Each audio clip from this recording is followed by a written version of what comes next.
The 4 most common webinar mistakes and how to avoid them. If this is your first time hosting a webinar, or you are relatively new to hosting them, you are probably going to make mistakes. This is just a fact of life when you are starting anything new. Fortunately, there are some pretty common webinar mistakes that you can avoid if you know what they are and how to sidestep around them.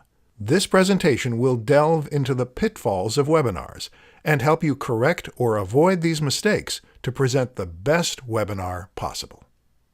Mistake number 1. Not doing a dress rehearsal. If you want to have a successful webinar, you are going to need to do a dress rehearsal.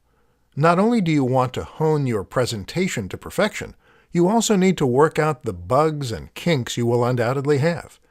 Whenever you are doing something with cameras and microphones and streaming video, you are going to have a few technical problems while you figure out how to use the platform. Make sure that you do at least 1 and possibly 2 dress rehearsals. Mistake number 2. Not promoting early enough or often enough. People are forgetful, and they aren't going to remember that they signed up for your webinar unless you remind them. Most people don't remind soon enough or nearly often enough, likely because they think by doing so that they will risk the person removing themselves from the mailing list.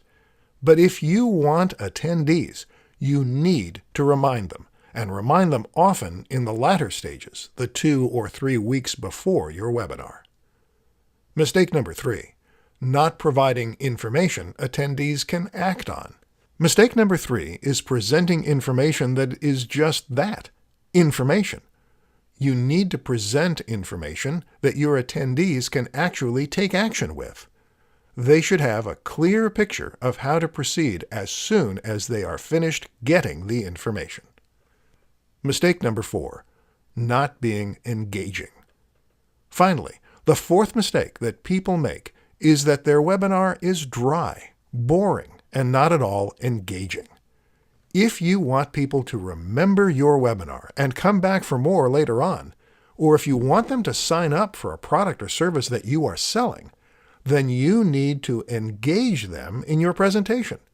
This is where practice comes in, and you should video yourself so that you can see how you look to others.